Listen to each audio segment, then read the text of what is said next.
ఈ రోజున మన ధ్యాన అంశం నిదానించుట. ఏందండి?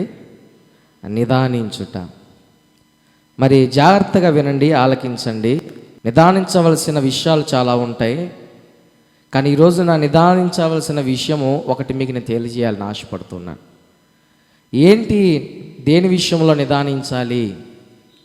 దేని విషయంలో నిదానిస్తే మనకు మంచిది? దేని విషయంలో నిదానించినప్పుడు మనం గొప్ప శ్రమలు దానిలోకి ప్రవేశించకుండా ఆ శోధన నుంచి తప్పించుకొనగలుగుతాం? దేని విషయంలో నిదానిస్తే బాగుంటుందని బైబిల్ చెప్తుందనే విషయాన్ని ఈ రోజున మీతో ప్రత్యేకించి పంచుకోవాలని ఆశిస్తున్నాను. బైబిల్ చెప్తా ఉంది మనకు దేని విషయంలో నిదానించాలంటే మాట్లాడే విషయంలో నిదానించాలంటండి. ఏ విషయంలో?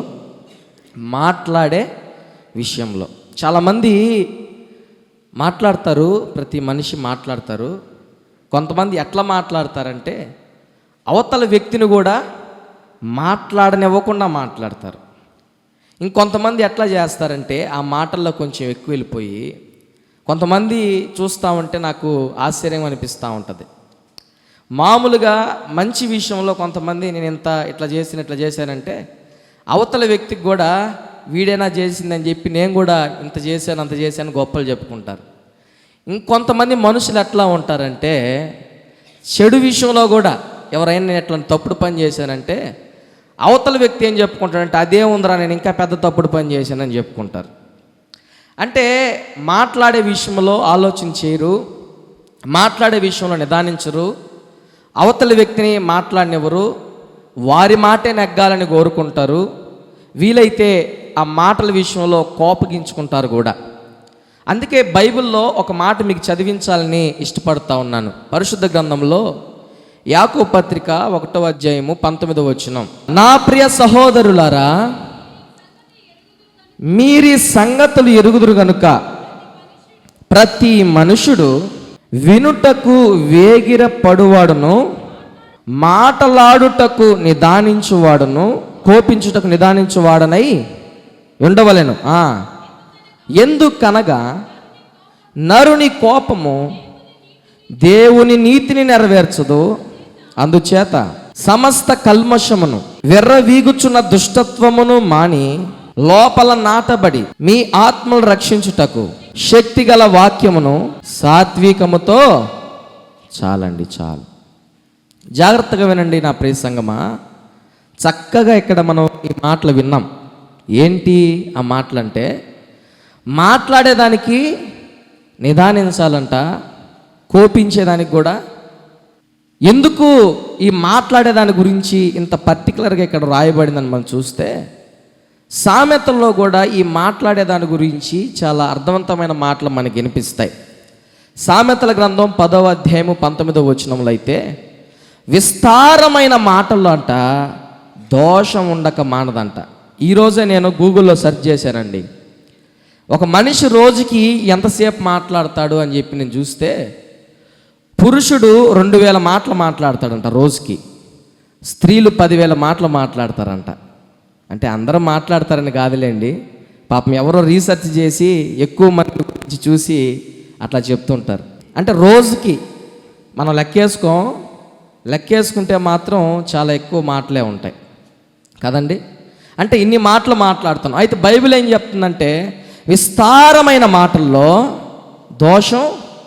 మరొక మాటను కూడా చూస్తే అదే సామెతలు 13వ అధ్యాయం 3వ వచనం చదవండి ఒకసారి. తన నోటిని కాచుకున్నవాడు తన ప్రాణమును కాపాడుకొనును, ఊరుకొనక మాట్లాడువాడు తనకు నాశనం తెచ్చుకుంటాడంట. తన నోటిని కాచుకునేవాడు తన ప్రాణాన్ని కాపాడుకుంటాడంట. ఊరకొరకనే మాట్లాడేవాడు నాశనం కొని తెచ్చుకుంటాడు. అయితే ప్రాముఖ్యమైన మాట సామెతల గ్రంథంలో ఒకటి మీకు చదివి వినిపిస్తాను నేను. చూడండి 29వ అధ్యాయము 20వ వచనం చూడండి ఒకసారి. అతురపడి మాట్లాడు వాడిని చూచావా, వానికంటే మూర్ఖుడు చాలండి. ఇక్కడ ఎందుకు ఈ మాటలని మీకు నేను చదివి వినిపిస్తున్నానంటే ఈ మాటలు నిదానించకుండా తొందరపడే మాటల గురించి దేవుడు ఈ దినాన మీతో మాట్లాడాలని చాలా స్పష్టంగా అర్థవంతంగా మీతో మాట్లాడబోతున్నాడు. జాగ్రత్తగా వినండి. ఈ అతురపడి మాట్లాడే వాళ్ళ గురించి దేవుడు మాట్లాడుతున్నాడు. వీరిని గురించి దేవుడు ఒక అభిప్రాయం కలిగి ఉన్నాడు. ఏమని అంటే వీళ్ళకంటే కూడా మూర్ఖులు సులువుగా ఏముందంట గుణపడుతారు, అంటే మాట వింటారు, సరిచేయబడతారు. ఎవరికంటే ఎక్కువగా మాట్లాడడం, అవతల వాళ్ళని మాట్లాడనివ్వకుండా వీళ్ళే మాట్లాడడం, అతురంగా మాట్లాడడం, డంబాలు చెప్పుకునే విధంగా మాట్లాడడం, ప్రతి దాంట్లో ఆ మాటల విషయంలో అవతల వాడిని గెలవాలనుకునే మాటలుగా ప్రవర్తించడం, ఇలాంటి వాటిలన్నింటిలో కూడా వాళ్ళకంటే మూర్ఖులు గుణపడతారని వాక్యం సెలవిస్తుంది. మరి మత్తయి సువార్త 12వ అధ్యాయము 36, 37 వచనాలు చదివితే ఈ మాట్లాడే దాని గురించి కూడా మనకు ఒక వివరణ మనం తెలుస్తుంది. మీరు మాట్లాడే ప్రతి వ్యర్థమైన మాటకు ఒకానొక దినాన లెక్క చెప్పాల్సి వస్తుంది. మీరు అనుకుంటున్నారు ఏమని, మాటే కదా, ఏముంది, ఏం మాట్లాడితే ఏముంది, ఎవరు వింటున్నారు లేకపోతే ఎవరు చూస్తున్నారు. ఒక విధంగా ఈ విధంగా మాట్లాడడం అనేది ఈ లోకపరంగా అది మనకు మంచిది కాదు. ఎందుకు మంచిది కాదో కూడా నేను ముందు చెప్తాను. ఎందుకు మంచిది కాదు అంటే, మనం చూస్తున్నాం నాశనాన్ని కొని తెచ్చుకుంటామని, లేదా శ్రమలు పాలవుతామని, మన ప్రాణాన్ని దక్కించుకుంటామని, ఆ విధంగా మన నోటిని కాచుకోకపోతే ప్రాణం పోయే సందర్భం కూడా ఎదురవుతుందని చూస్తూ ఉన్నాం. ఇంకా అనేకమైన విషయాలు మీకు చెప్తాను ఎందుకు మాట్లాడకూడదు ఎక్కువ. కానీ ఇక్కడ మనం చూస్తే ప్రాముఖ్యంగా మత్తయి సువార్త 12వ అధ్యాయంలో నువ్వు మాట్లాడే ప్రతి మాటకు ఒకానొక దినాన్ని నువ్వేం చేయాలా, లెక్క చెప్పాలి. ఎందుకు ఆ రోజు ఆ విధంగా నువ్వు మాట్లాడావు. ఈరోజున చాలామంది సులువుగా మాట్లాడేస్తూ ఉంటారు. చాలామంది క్రైస్తవుల నోట్లో నుంచి ఎక్కువ బూతులు కూడా వింటూ ఉంటాను నేను. ఏంది కారణం అంటే, ఏముందయ్యా అదొక మోటుతనమా, వచ్చేస్తుందా అలవాట్ల పొరపాట్లు వచ్చేది కాదు, ఒంట్లో భయం లేకుండా వచ్చే మాటలు అవన్నీ. ఏంటి, ఒంట్లో భయం లేక నన్ను ఎవడు అడుగుతాడు, నన్ను ఎవడు ఏం చేస్తాడు, నన్ను అడిగేవాళ్ళు లేడు కదా, నేను ఎవడికి సమాధానం చెప్పుకోవాల్సిన అవసరం లేదు అనుకొని మాట్లాడే మాటలు అవన్నీ కూడా. కానీ దేవుడి దినాన్ని మీతో మాట్లాడుతున్నాడు. ఏమన్నా తెలుసా, నేను నిన్ను లెక్క అడుగుతాను. నువ్వు మాట్లాడే మాటకు నేనేం చేస్తాను, నిన్ను లెక్క అడుగుతాను. ఈ మాటలు వింటా నా ప్రియ సంగమా, ఆలోచించేయండి. ఎందుకు ఎక్కువ మాట్లాడకూడదు, ఎందుకు నిదానించి మాట్లాడాలని వాక్యం చెప్తుంది అని మనం బాగా గమనిస్తే చాలా ప్రాముఖ్యమైన విషయాన్ని మీతో నేను పంచుకునబోతున్నాను. చూడండి, యాకోబు రాసిన పత్రిక 3వ అధ్యాయము 2వ వచనం ఒకసారి చదవండి. మా బాగా వినండి. అనేకమైన విషయాల్లో మనమందరం తప్పిపోవచ్చున్నాము, ఎవడైనను తప్పని ఎడల. చాలండి, చాలు. ఈ యాకోబు పత్రిక 3వ అధ్యాయము 2వ వచనం నుంచి 12వ వచనం వరకు నోట్ చేసుకోండి. దీనికి ఏం చెప్తుందంటే, ఇక్కడ మన నాలుకను గురించి వ్రాయబడుతుంది. మీరు ఇంటికెళ్ళి చదువుకోండి వీలైతే. అక్కడ ఏం వ్రాయబడుతుందంటే, ఒక మనిషి అనేవాడు మాట విషయంలో తప్పకపోతే తన శరీరాన్ని అంతా కూడా అతను ఏం చేసుకోగలడు, కంట్రోల్ చేసుకోగలడు, బాగు చేసుకోగలడు. దానికి అర్థవంతంగా ఏం మాటలు చెప్తారంటే, అక్కడ గుర్రం ఉందండి, గుర్రం మాట వినకపోతే ఏం చేస్తాం, కళ్ళెముతోటి దాన్ని కంట్రోల్ చేస్తాం. అక్కడ రాయబడుతున్న మాటలే మీకు నేను చెప్తున్నా. సముద్రంలో నడిచే ఓడ, అల్లపై ప్రయాణం చేసే ఓడ, పెద్ద ఓడ కంట్రోల్ తప్పిపోతే ఒక చిన్న చుక్కానితోటి దాన్ని కంట్రోల్ చేస్తారు. అంటే దాని స్టీరింగ్ని చుక్కాని అంటారు. అంత పెద్ద ఓడని ఆ చిన్న స్టీరింగ్తో ఏం చేస్తారు, కంట్రోల్ చేస్తారు. అయితే మన శరీరము, మన జీవితము నాశనము కాకుండా ఉండాలంటే మన మాటలను, మన నాలుకను అదుపులో పెట్టుకొనగలగాలి. హల్లెలూయా. అంటే అక్కడ రాయబడతాయి ఆ 12వ వచనంలో, దాని ముందు పైన చూస్తే, ఒక జలలో నుంచి చేదు నీరు, తీయటి నీరు వస్తాయా? ఒక జలలో నుంచి వస్తే చేదు నీరే వస్తాయి, లేదా మంచి నీరే వస్తాయి. లేదా అంజూరపు చెట్టు ఉంది, దానికి యాపిల్ పండ్లు, అంజూరపు పండ్లు 2 కాస్తాయా? కాస్తే అంజూరపు పండ్లే కాస్తాయి. అక్కడ ఏం రాయబడుతుందంటే, ఈ రోజున క్రైస్తవుల్లో నోట్లో నుంచి 2 విధాలైన మాటలు వస్తున్నాయి. అంజూరపు చెట్టు ఉంది, దానికి ఒకే ఫలం కాస్తుంది. ఒక బావు ఉంది, దాంట్లో ఒకే జల వస్తుంది. కానీ ఈ రోజున క్రైస్తవుల నోట్లో నుంచి 2 రకాలైన మాటలు వస్తున్నాయి. ఏ నోటితో అయితే దేవుని స్తుతిస్తారో అదే నోటితోటి దేవుని బిడ్డలు శపిస్తారు. అక్కడ రాయబడిన మాటలే. ఆ యాకోబు పత్రిక 3వ అధ్యాయం 2వ వచనం నుంచి 12వ వచనాలలో ఉన్న మాటలు మీకు చూపిస్తున్నాను నేను. ఏ నోటితో అయితే దేవుని స్తుతిస్తారో అదే నోటితోటి దేవుని బిడ్డలు శపిస్తారు. ఇది ఎట్లాగా? ఇది ఎక్కడ న్యాయం? ఇది ఆలోచన చేస్తున్నారా? దేవుడు మాట్లాడుతున్నాడు ఇదను మీతోటి. ఈ రోజున మీ నోటిని మీరు కంట్రోల్ చేసుకోగలిగితే మీ శరీరం అంతటిని కంట్రోల్ చేసుకుంటారు. సహజంగా గొడవలు పడతా ఉంటాయి. గొడవలు దేనికి పడతాయండి? గొడవలు దేనికి పడతాయి? మాటలతోనే కదా గొడవలు పడేది. అసలు మాట్లాడకపోతే, అందుకే సామెతల గ్రంథంలో మొదట మీకు చదివించాను కదా, నోటిని కాచుకుంటే వాడి ప్రాణాన్ని వాడు కాపాడుకొనగలడు అని. ఎందుకు చెప్పాను? అందుకే. ఇప్పుడు నోటితో మాట్లాడుతున్నాడు ఒకడు, అవతలోడు ఏం చేస్తాడు? నోటితో మాట్లాడొచ్చు, చేతితో కూడా మాట్లాడొచ్చు. ఎట్లాగా? మాట్లాడిందేమో నాలుక, అవతలోడు కొట్టేది ఎక్కడ కొడతాడు వాడికే తెలియదు, ఎక్కడైనా కొట్టచ్చు. తప్పు చేసింది ఏంది? నాలుక. బాధపడేది శరీరము. అందుకే నీ నాలుకను, నీ నోటిని నువ్వు కంట్రోల్ చేసుకోగలిగితే నీ శరీరం అంతటి నువ్వు కాపాడుకొనగలవు, జాగ్రత్త చేసుకొనగలవు. అందుకే ఏం చేయాలంటే ఈరోజు మా ధ్యానాంశం ఏంది? నిదానించుట. దేని విషయంలో? మందిరంకి వచ్చే విషయంలో నిదానించాలి, అంతే కదా. కొన్ని విషయాల్లో మనం ఓపెన్గా మాట్లాడుకుందాం. ఏమని? సార్, మాటల విషయంలో అయితే మేము నిదానించలేం, కానీ మందిరంకి వచ్చే విషయంలో మాత్రం నిదానిస్తాం. ఆ విషయాన్ని దేవుడు చెప్పట్లా ఇప్పుడు మనతోటి. ఏ విషయాన్ని చెప్తున్నాడు? మీరు మాట్లాడే మాటల విషయంలో.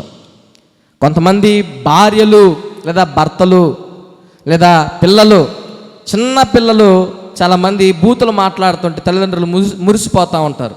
నా బంగారు కొండ, నా బంగారు నాయన అని మాట్లాడుతూ ఉంటారు పిల్లకాయలు. అది పెద్ద గొప్పతనంగా మురిసిపోతుంటారు తల్లిదండ్రులు.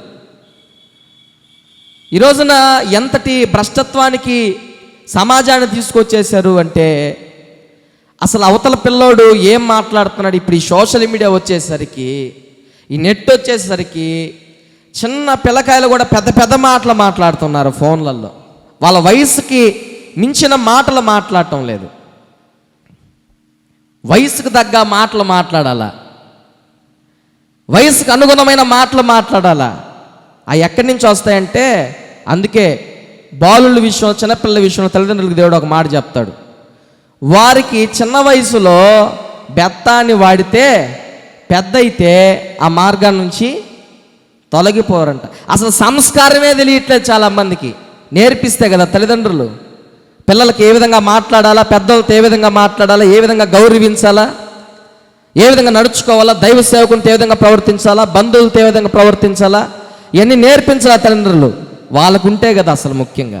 ఎవరితో ఏం మాట్లాడుతున్నామా, దైవ సేవకునితో ఏం మాట్లాడుతున్నామా, మనకంటే వయసులో పెద్దవారితో ఏం మాట్లాడుతున్నామని ఇంకిత జ్ఞానం క్రైస్తవునికి ఉండాలా. అందుకే ఈరోజు మనం తీసుకున్న ధ్యాన అంశంలో దేవుడు మీతో మాట్లాడుతున్నాడు. ఏమని అంటే, మాట్లాడేదానికి నిదానించాలా, కోపించేదానికి. ఎందుకంటే ఇవన్నీ కూడా దేవుని నీతిని నెరవేర్చే విషయాలు కావి. అయితే మీకు ప్రాముఖ్యమైన సందర్భంలోకి నేను వస్తున్నాను. అసలు ఈ మాట్లాడడం వల్ల, ఈ విధంగా అతురపడి మాట్లాడడం వల్ల, మాట్లాడే విషయంలో నిదానించకపోవడం వల్ల, మాట్లాడే విషయంలో ఆలోచన చేసుకోకుండా మాట్లాడడం వల్ల మనకి ఎలాంటి పరిస్థితులు వాటిల్లుతాయి, ఎలాంటి పరిస్థితుల్లోకి మనం వెళ్తాము అన్న విషయాలు ఈ సమయంలో ముగ్గురిని మీకు పరిచయం చేయాలని ఆశపడుతున్నాను. బైబిల్లో చూడండి, మత్తయి సువార్త 16వ అధ్యాయము 21-23 వచనాలు చదవండి. అప్పటి నుండి తాను యెరూషలేమునకు వెళ్ళి పెద్దల చేతను, ప్రధాన యాజకుల చేతను, శాస్త్రుల చేతను అనేక హింసలు పొంది చంపబడి 3వ దినమున లేచుట అగత్యమని యేసు తన శిష్యులకు తెలియజే మొదలు పెట్టగా, పేతురు ఆయన చేయి పట్టుకొని, ప్రభువా, అది నీకు దూరమవునుగాక, అది నీకెన్నటికి నీ కలుగుదని ఆయన గద్దింపసాగెను. అయితే ఆయన పేతురు వైపు తిరిగి, సాతానా, చాలు. ఇక్కడున్న సందర్భం మీకు చాలాసార్లు విన్నారు, నేను కూడా చెప్పుంటాను. అయితే ఇక్కడున్న సందర్భాన్ని ఎందుకు తీసుకున్నాము, ఎందుకు ఈ సమయంలో దేవుడు ఈ మాటల మీతో చెప్తున్నాడు అని అంటే, మాట్లాడేటప్పుడు నిదానించకపోవడం ద్వారా కలిగే పరిణామాలు, మనం ఎలాంటి పరిస్థితులు ఎదుర్కోవాల్సి వస్తుందన్న విషయాలు మనకు దేవుడు నేర్పించడానికి మాటలు చదివించాడు. అయితే యేసుక్రీస్తు ప్రభు శిష్యులతో చెప్తున్నాడు, నేను ఈ విధంగా మరణించబోతున్నాను, ఈ విధంగా నన్ను సిలువేస్తారు, ఈ విధంగా నన్ను శిక్షిస్తారు అని చెప్పేసి చెప్తా ఉంటే ఆ 12 మంది శిష్యుల్లో పేతురు లేచి యేసయ్య చేయబట్టుకొని గద్దించడం ప్రారంభించాడు. ఈ విధంగా నీకు జరగదు, నీకు జరగకుండా ఉండునుగాక అని చెప్పి చేయబట్టుకొని గద్దిస్తూ ఉంటే పేతురు వైపు యేసయ్య చూచి సాతానా అని చెప్పి దేవుడు పేతురుని గద్దిస్తున్నట్లుగా మనం అక్కడ గమనించవచ్చు. ఎందుకు ఈ మాటలు మీతో నేను పంచుకుంటున్నానంటే, ఒక సమాజంగా ఉన్నప్పుడు అక్కడ యేసయ్యతో పాటు 12 మంది శిష్యులే కదా, ఇంకా కొంతమంది ఉన్నారు. సమాజంగా ఉన్నప్పుడు అందరూ మాట్లాడుతున్నప్పుడు మనం ఆలోచన చేయకుండా మాట్లాడినా, అర్థం చేసుకోకుండా మాట్లాడినా 10 మందిలో మనం అవమానించబడతాము. ఈ పాయింట్ నోట్ చేసుకోండి. 10 మందిలో మనము అవమానించబడతాము. మన పరువు పోయేదానికి ఆస్కారం ఉంది. దేని విషయంలో? అర్థం చేసుకోకుండా మాట్లాడడం ద్వారా, నిదానించి మాట్లాడుకోవడం ద్వారా, అవతల వ్యక్తులు ఏం మాట్లాడుతున్నారని గమనించకుండా మాట్లాడడం ద్వారా 10 మందిలో మనం అవమానించబడేదానికి ఆస్కారం ఉంది అన్న విషయాన్ని మీరు గమనించాలి. పేతురు దాన్ని పట్టించుకోలేదు, యేసయ్య అన్నాడు కదా, అది వేరే విషయం. కానీ అనిపించుకున్నాడు కదా ఒక మాట. అయితే యేసయ్య ద్వారా ఒక మాట అనిపించుకున్నాడు. ఏమనిపించుకున్నాడు? సాతానా అని అనిపించుకున్నాడు. ఎందుకు అనిపించుకున్నాడు? యేసయ్య మాట్లాడిన మాటలను పేతురు అర్థం చేసుకోవాలా, యేసయ్య ఎందుకు మాట్లాడుతున్నాడా అన్న విషయాన్ని గమనించాలా. పోనీ నేను ఈ మాట మాట్లాడొచ్చా అన్న విషయాన్ని కూడా గమనించాలా, ఆలోచన చేయాల, నిదానించలా. అనేసాడు. ఏమని అనేసాడు? పట్టుకోవడం, యేసయ్యను గద్దించడం, గద్దిస్తున్నట్లుగా యేసయ్యను నీకు నీ దూరం అవునుగాక ఇది జరగదని అంటే, అప్పుడు సాతానా నువ్వు మనుషుల సంగతులు గమనిస్తావు కానీ దేవుని సంగతులు అంటే. ఇప్పుడు ఈ మాటలు దేవుడు మనతో మాట్లాడుతున్నాడు. కావాలంటే ఆలోచించేయండి. 10 మందిలో ఉన్నప్పుడు మనం మాట్లాడే విషయంలో నిదానించాలి. రెండవ సందర్భాన్ని కూడా మనం గమనిస్తే న్యాయాధిపతుల గ్రంథం 199వ పేజీ, పాత నిబంధన గ్రంథంలో 199వ పేజీ, న్యాయాధిపతుల గ్రంథం 14వ అధ్యాయము 17, 19 వచనాలు ఒకసారి చదవండి. 7వ దినమున ఆమె అతను తొందర పెట్టినందున అతడు ఆమెకు దాన్ని తెలియజేయగా, ఆ ఊరి వారు తేనె కంటే తీపి అయినదేది, సింహము కంటే బలమైనదేది. ఆలోచించేయండి. ఇక్కడ ఈ మాటలు ఆలకిస్తున్న ప్రియ సంగమా, ఎందుకు ఇక్కడ ఈ మాటలు రాయబడినాయి అంటే, ఇక్కడ సంసోను భార్య మనకి ఇక్కడ కనిపిస్తారు. అలాగే సంసోను ఏర్పాటు చేసిన విందులోకి బంధువులు ఒక 30 మంది యవనస్తులు, వీళ్ళందరూ ఇంకా చాలామంది వస్తారు. అప్పుడు ఆ విందులో సహజంగా చాలా సందర్భాలు నేను గమనిస్తూ ఉంటాను. కొన్ని పెళ్ళిళ్ళు అయితే ఖచ్చితంగా గొడవలు పడాల్సిందే. ఆ పెళ్ళిళ్ళలో ఖచ్చితంగా కొట్టుకోవాల్సిందే ఎవరో ఒకరు. ఏందో మరి అది సాంప్రదాయంగా భావిస్తారో లేకపోతే ఎందుకు ఏ విధంగా జరుగుతాయో నాకైతే తెలియదు కారణం. కానీ ఖచ్చితంగా పెళ్ళిళ్ళలో ఏదో ఒక గొడవ జరగాల్సిందే. అది కర్మంత్రాల్లో కానీ కొన్ని ఆదరణ కూడికలో కానీ జరుగుతూ ఉంటాయి ఇట్లాంటివి. అట్లాగే ఇక్కడ సంసోను ఏర్పాటు చేసిన విందులో కూడా ఒక 30 మంది వస్తే సంసోను గమ్ముగుండేవాడు గమ్ముగుండకుండా 30 మందితోటి పందెం కాశాడు. ఏమని? నేను ఒక పొడుపు కథ, విప్పుడు కథని మీకు వేస్తాను. ఆ కథను కానీ మీరు విప్పితే, దానికి జవాబు చెప్తే మీకు కొన్ని దుస్తులు, సన్నపు బట్టలు, నార బట్టలు, పట్టు వస్త్రాలు మీకు నేను ఇస్తాను. ఒకవేళ మీరు కానీ ఓడిపోతే ఆ 30 దుస్తులు నాకు ఇవ్వాలి. మీరు కానీ గెలిస్తే 30 వస్త్రాలు నేను మీకు ఇస్తానంటే, ఈ లోపల వాళ్ళకి ఎంత ఆలోచించినా కూడా అర్థం కాల ఆ పొడుపు కథ, విప్పుడు కథ విప్పడానికి. ఈ లోపల ఈ 30 మంది కోపం వచ్చేసి సంసోను భార్య దగ్గరికి వెళ్ళి, ఏమమ్మా మీ ఇంటికి ఎందుకు పిలిచారు నన్ను? మమ్మల్ని దోచుకునే దానికి పిలిచారా? భోజనం పెట్టి పంపించాల్సింది కానీ ఈ విధంగా ఇప్పుడు కథను విప్పమని చెప్పి మా దగ్గర దోచుకుంటారా? ఈ విధంగా చేస్తే నువ్వు నీ కుటుంబాన్ని తగలబెట్టేస్తావు, నాశనం చేస్తావు అని చెప్పి సంసోను భార్యని బెదిరిస్తే, ఈ సంసోను భార్య సంసోను శోధిస్తే సంసోను జవాబు చెప్పేస్తే, ఆ జవాబు ఈమె వెళ్ళి వాళ్ళకి చెప్తే ఆ కథ విప్పారని చెప్పి సంసోను కోపం వస్తే పెద్ద గొడవ జరిగి, పెద్ద గందరగోళం జరిగి భయంకరమైన పరిస్థితులు అక్కడ వాటిల్లి చాలా పెద్ద విషాదం ఏర్పడింది. ఎందుకు ఈ మాటలన్నీ మీతో నేను చెప్తా ఉన్నానంటే, మనం ఉన్న పరిస్థితుల్లో మనం ఇతరులతోటి కానీ, మన బంధువులతో కానీ, లేదా ఇంకెవరితోనైనా కానీ, స్నేహితులతో కానీ ఆలోచన చేయకుండా, అర్థం పర్థం లేకుండా నోరుంది కదా అని చెప్పి ఏమంటే అది మాట్లాడి దేనికి పడితే దానికి ప్రయత్నం చేసి ముందుకు వెళ్తే, బాగుండవలసిన సంసోను ఆ పెళ్లిలో బాగా జరగవలసిన కార్యం ఏమైంది? గొడవలకు దారి తీసింది. అప్పుడు సంసోను ఇంకో దగ్గరికి వెళ్ళి, ఫిలిష్తీయుల దగ్గరికి వెళ్ళి వాళ్ళని కొట్టి వాళ్ళ దగ్గర దోచుకొని వీళ్ళకి ఇచ్చేదానికి కారణమైంది. ఏమంత బాధ? ఇవన్నీ దేనికి వచ్చాయి? ఎందుకోసం వచ్చాయి? ఎందుకు ఇలాంటి పరిస్థితులు ఏర్పడుతున్నాయంటే మాట్లాడే మాటలను బట్టి, ఆలోచన చేయకుండా మాట్లాడే మాటలను బట్టి, అర్థం చేసుకోకుండా మాట్లాడే మాటలను బట్టి ఈ రోజున చాలామంది కుటుంబాలు కూడా పాడైపోతున్నట్లుగా చూస్తాం. అక్కడ సంసోను కాపురం నాశనమైంది. సంసోను కాపురం ఏమైంది? నాశనం అయిపోయింది. ఈ రోజున చాలామంది కాపురాలు నాశనం అయ్యేదానికి కూడా ఈ మాటలే కారణం. చాలామంది ఆ పెద్దమ్మలు ఎక్కలు వీళ్ళందరూ కూడా ఏం చేస్తారు? ఆ మాటలు ఈ మాటలు వారి గురించి వీళ్ళ గురించి చెప్పుకుంటారు. అంటే మాట్లాడే వాళ్ళు ఆలోచించరు, ఒరే మనం ఈ మాట చెప్తే వృధాగా వాళ్ళ భార్యాభర్తల మధ్య గొడవ పడుతుందేమో, వాళ్ళ కుటుంబం పాడైపోద్దేమో అని ఆలోచన చేయరు. ఏం చేస్తారు? నోరుంది కదా, వేసే ఎన్ని మాటలైతే అన్ని మాటలు.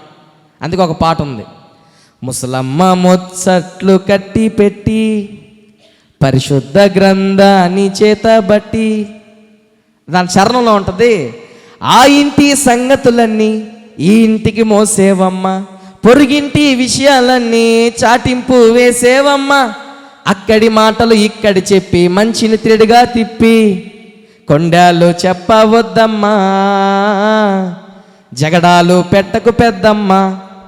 ఎవరా పెద్దమ్మలు? ఈ రోజున దేవుడు సూటిగా మాట్లాడుతున్నాడు సంఘంతో. ఇక్కడ సంసోను కాపురం నాశనం అయింది, సంసోను కుటుంబం నాశనం అయిపోయింది. ఇక్కడ కారణం ఏంటి అని అంటే ఆలోచన లేకుండా మాట్లాడడం, నోరుంది కదా అని మాట్లాడడం, నిదానించకుండా మాట్లాడడం, అనవసరమైన మాటలు మాట్లాడడం, అక్కడకు రాని మాటలు మాట్లాడడం ద్వారా సంసోను కాపురం కుటుంబం నాశనం అయిపోయింది. ఈరోజు నీ మాటలు వింటున్న నా ప్రియ స్నేహితులారా, సహోదరులారా, దేవుడు మీతో మాట్లాడుతున్నాడు.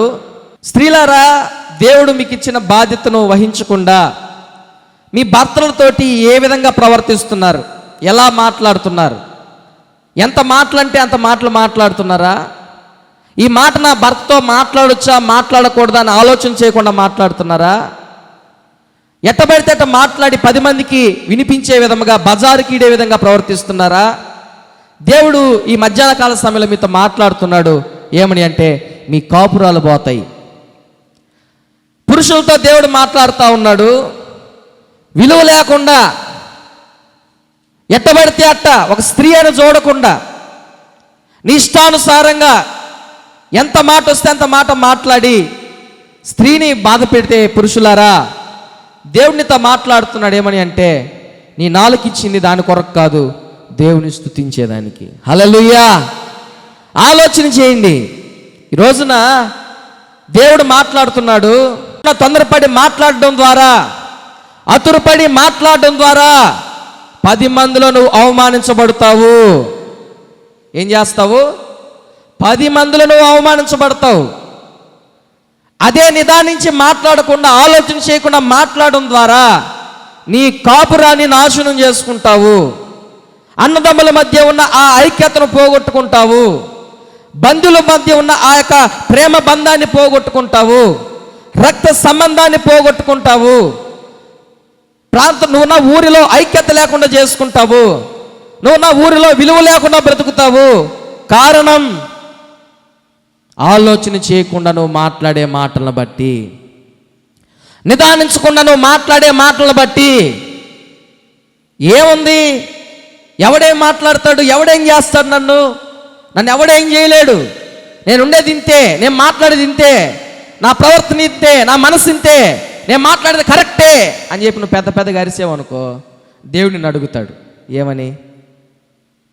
ఏందమ్మా ఏమంత తొందరపడుతున్నావు? ఎందుకు అంత తొందరపడతావు? ఏం మాట్లాడుతున్నావు నువ్వు? ఈ మాటలు వింటున్న నా స్నేహితులారా, ప్రియ స్నేహితులారా, అడిగేవాళ్ళు లేరని, ప్రశ్నించేవారు లేరని, నాకెవరు కూడా సాటికారు నన్ను ఎవరు ఏం చేయలేరని ఎంత పడితే అంత మాటలు మాట్లాడుతున్నావే. ఇదిగో దేవుడు నీతో మాట్లాడుతున్నాడు ఈ మధ్యాహ్నం. ఏమని? నేను నిన్ను అడిగే రోజు వస్తుంది, నిన్ను ప్రశ్నించే రోజు వస్తుంది. కొంతమంది తమాషగా ఏం చేస్తుంటారంటే నవ్వుకుంటానే మాట్లాడుకుంటూ ఉంటారు. ఎంత మాటలంటే అంత మాటలు మాట్లాడుతుంటారు. వాళ్ళకి తెలియట్లా, ఆ సమయంలో నవ్వే ఉంటుంది. కానీ దేవుడు ఒక రోజు నా మాటను తీసుకొచ్చి అడిగితే నువ్వు దేవునికి ఏం జవాబు చెప్తావు? ఎందుకు మాట్లాడావు ఆ సమయంలో ఆ మాట అంటే ఏం చెప్తావు దేవునికి? ఏం చెప్పలేవు. నీ దగ్గర సమాధానం ఉండదు. ఎందుకు మాట్లాడేవన్న సమాధానం నీకు ఉండదు. దేవుని వాక్యం సెలవిస్తుంది, తొందరపడి నువ్వు ఇతరులకు తీర్పు తీర్చబాకు. ఎందుకంటే నువ్వే తీర్పు తీర్చావో ఆ తీర్పు విషయంలో దేవుడు నీకు కూడా తీరుస్తాడన్న విషయం మర్చిపోబాకు. నువ్వు తొందరపడి తీర్పు అంటే అక్కడ తొందరపడి ఎందుకు ఉంది ఆ మాట అనేది మీరు గమనించాలి. ఇప్పుడు తొందరపడేది ఎందుకని ఉంది ఆ మాటను ఎందుకు గమనించాలంటే ఆలోచించాలి అని అర్థం. ఏంటి? మాట్లాడేదానికి ఆలోచించాలి అని అర్థం. ఈ మాటలు ఏంటో నా ప్రియ సంగమా, మరొక సందర్భాన్ని మీతో నేను పంచుకోవాలని ఆశపడుతున్నాను. బైబిల్లో మరొక సందర్భాన్ని లూకాసు వార్త 10వ అధ్యాయము 40వ వచనాన్ని మీరు చూడండి. లూకాసు వార్త 10వ అధ్యాయము 40వ వచనం. విస్తారమైన పని పెట్టుకొనడం వల్ల తొందరపడి ఆయన యొద్దకు వచ్చి, ప్రభువా, నేను ఒంటరిగా పని చేయుటకు నీకు చింత లేదా? చాలండి. ఇక్కడ సందర్భాన్ని గమనించారా? ఎప్పుడైనా విన్నారా? ఈ సందర్భం ఏంటి? సందర్భం ఇది యేసుక్రీస్తు ప్రభువారు మార్తా మరియా లాజరు ఇంటికి వచ్చాడు. వారి ఇంట్లో ప్రార్థనా కూటం. మరి యేసుక్రీస్తు ప్రభు ఆ ఇంట్లో కూర్చో ఉన్నాడండి. యేసుక్రీస్తు ప్రభు ఆ ఇంట్లో కూర్చొని వాక్యం చెప్తా ఉన్నాడు. వాక్యం చెప్తా ఉంటే యేసయ్య ముందు లాజరు కూర్చో ఉన్నాడు, మరియమ్మ కూడా కూర్చో ఉంది, ఇంకా కొంతమంది శిష్యులు, ఇంకా కొంతమంది ప్రజలు కూర్చో ఉన్నారు. కానీ మార్తా అనే ఆమె విస్తారమైన పనులు పెట్టుకొని ఏం చేస్తుంది? పరిచర్య చేస్తుంది. ఈ మాట చదవగానే నిజమే కదా, మరి యేసయ్యకి భోజనాలు ఏర్పాటు చేయాలి కదా, కాబట్టి పని చేస్తుంది అనుకోవచ్చు. బాగా గమనించండి, అద్భుతమైన విషయాన్ని మీతో నేను చెప్తాను. యాక్చువల్గా యేసుక్రీస్తు ప్రభు వచ్చిన తర్వాత పని చేయడమే తప్పు. ఆయన వాక్యం చెప్తున్నాడు, ఆయన భలే ఖండిస్తాడు అట్లాంటి విషయాల్లో. సరే పని చేసుకుంటుంది, యేసయ్య కూడా సరేలేని చెప్పి వదిలేశాడు. ఆమె పని చేసుకుంటా ఉంది. ఈ మార్త పని చేసుకుంటా బుద్ధి లేనిది ఎమ్మి మరియమ్మ, పనికి మాలింది, కొంచెం కూడా జ్ఞానం లేదు. నేను ఒక్కదాన్ని కష్టపడతా ఉంటే అన్నం ఎట్ట వంచాలా, కూర ఎట్ట చేయాలా, ఈ రొట్టెలు ఎట్ట కాల్చాలా, సరే ఈమె సరే బుద్ధి లేదు. యేసయ్య కన్నా కొంచెమైనా అర్థం చేసుకోవాలి కదా. పాపం మార్త ఒకటే కష్టపడుతుంది, ఈ మరియానన్న పంపిస్తే బాగుండు కదా, మరియాను పంపిస్తే కొంచెం ఆమెకి ఊరట కలుగుతుంది అని చెప్పి యేసయ్య కూడా ఆలోచించలేదని చెప్పి యేసయ్య దగ్గరకు వచ్చి మార్త ఏమంటుంది? యేసయ్యా, నీకు నా మీద చింత లేదా? కొంచెం కూడా నా మీద ప్రేమ కనికరం లేదా? ఇంతమందికి భోజనాలు చేస్తున్నాను, ఇంతమందికి పరిచర్య చేస్తున్నాను, నేను ఒక్కదాన్ని ఎట్లా చేసేది? మరియేమో శుద్ధంగా ఇక్కడ కూర్చొని వాక్యం వింటుంది, నేనేమో అక్కడ వంట రోజుల్లో కష్టపడుతున్నాను, నీకు నా మీద చింత లేదా అని చెప్పి అడుగుతా ఉంటే యేసయ్య ఏమంటున్నాడు? మార్త ఒకసారి ఆలోచన చేయండి. పక్కనే ఉన్న మనిషిని ఎన్నిసార్లు పిలవచ్చు చూడాలంటే? అమ్మా, ఒక్కసారి పిలిస్తే సరిపోద్ది. ఏమని? బ్రదర్ లేదా సిస్టర్ లేదా అమ్మా ఎట్లాగా పిలిస్తే సరిపోద్ది. అక్కడ ఏం జరుగుతుందంటే సందర్భం ఆ వాక్యంలో వచ్చి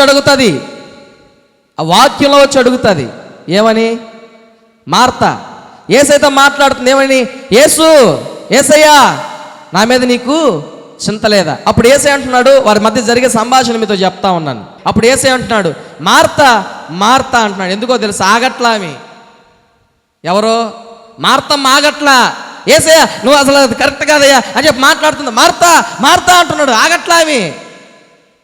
ఆగితే కదా మాట్లాడుతూనే ఉంది. అప్పుడు యేసయ్య అంటాడు, మార్తా, మరియా ఉత్తమమైన దాన్ని ఎన్నుకునింది. హల్లెలూయా. ఈ రోజున చాలామంది ఉత్తమమైన వాటిని ఎన్నుకోవట్లా. రచ్చబండల దగ్గర కూర్చొని మాట్లాడుకునేవి, ఆ ఇంటి దగ్గర కూర్చొని మాట్లాడుకునేవి, ఆ విషయాలు ఈ విషయాలు మాట్లాడుకునేవి, అనవసరమైన పనులు పెట్టుకునేవి, లేదా ఆరాధన సమయంలోనే జరిగే విషయాల్లో వేరే పనులు పెట్టుకుని వేరే ఈట్లు పెట్టుకుంటున్నారు, అనవసరమైన పనులు పెట్టుకుంటున్నారు. చాలా సందర్భాల్లో మేము ఆయా ప్రాంతాలకి ప్రార్థనా కూటాలకి వెళ్తూ ఉంటాం కదండి. 7 గంటలకు ప్రార్థన అని చెప్తాం, సహజంగా 7 గంటలకు ప్రార్థన చెప్తాం. యాక్చువల్గా ఆ ఇంట్లో వాళ్ళకి భయం ఉంటే మేము వచ్చే లోపల పనులన్నీ చేసుకోవాలా. మేము ఇంటికి వెళ్ళిన తర్వాత ఆ కుర్చీలో మమ్మల్ని కూర్చోబెడతారు, ఆ ప్రార్థనలో తిరుగుతూ ఉంటారు స్నానం చేసేదానికి. పల్లెటూరులో సంగతి చెప్తుండ మా ముందే తిరుగుతూ ఉంటారు. మే ఆ టవలిటీ బుద్ధి లేని ఎమ్మె ఎవరి ముందు? పాస్టర్ ఉండంగానే. ఒకనొక సందర్భంలో అంట మా నాన్నగారు చిన్న వయసులో వాళ్ళ స్నేహితుడికి పెళ్ళి అవుతుంటే, యవనస్తులుగా ఉన్నప్పుడు, వాళ్ళు క్రైస్తవులే, ఎవరు ఆ పెళ్లి చేసుకునే వాళ్ళు కూడా, కమలాకరా మా అబ్బాయికి పెళ్లి చేస్తున్నాం కదా, మీ ఫ్రెండ్కి పెళ్లి చేస్తున్నాం కదా, సామాన్ రాయాలి నాయనా, నువ్వు రా, చీటీ రాద్దాము, వెళ్ళి తీసుకొద్దామని చెప్పారంట మా నాన్నకి. సరే అని చెప్పి వెళ్ళాడంట. చీటీ రాస్తా ఉన్నాడు, చీటీ రాసేదానికి కూర్చో ఉన్నాడు. అప్పుడు వెళ్ళాడంట ఇంటి యజమానుడు ప్రార్థన చేసేదానికి. ఎప్పుడు అంగడి సామాన్ అప్పుడు అవసరమా ప్రార్థన చేసేదానికే? అప్పుడు వెళ్ళాడంట ప్రార్థన చేసేదానికి. ఈమంట కందిపప్పు 3 కేజీలు, మే బుద్ధి లేదన్న 2 కేజీలు చాలవా అంటున్నాడు అంట ఆయన ప్రార్థనలో నుంచి. మళ్ళా అంటే చింతపండు 2 కేజీ. ఈమె పనికి మాలింద్రి ఏమే ఎందుకు మేత? ఎవరు ప్రార్థన చేసుకుంటున్నా ఆయన? అసలు అప్పుడు ఆ సమయంలో ప్రార్థన చేసుకోవడమే అనవసరము.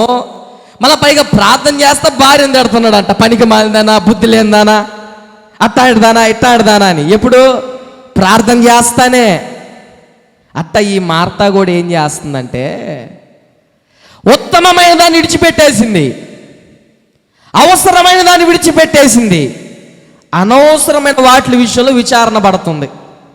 ఈ రోజున క్రైస్తవులు కూడా అంతే, ఏ అనవసరమైన వాటి విషయంలో విచారణ పడతా ఉంటారు.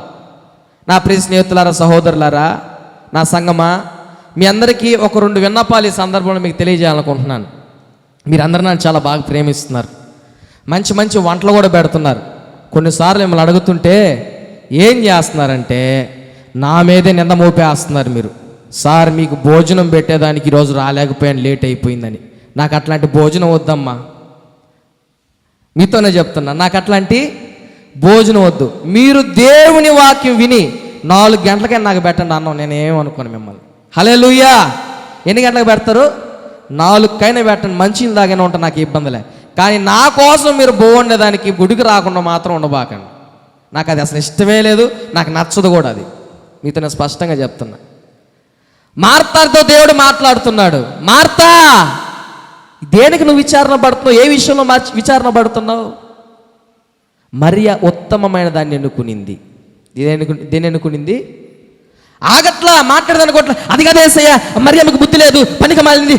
మార్తా ఎందుకు, ఏమైంది, ఏంది, దేనికోసం విచారణ పడుతున్నావు నువ్వు? మరియ ఉత్తమమైన దాన్ని ఎన్నుకునింది. అంటే కొంతమందికి దైవ సేవకులతో ఏం మాట్లాడాలా, దేవుడి సన్నిధిలోకి వచ్చి ఏం మాట్లాడాలో కూడా తెలియదు. ఒకవేళ నీ తప్పు ఉండొచ్చు, అవతలోడు తప్పు ఉండొచ్చు. దైవ సేవకుడు ఒక మాట అన్నప్పుడు నీ పెదాలను మూసేసుకోవాలా.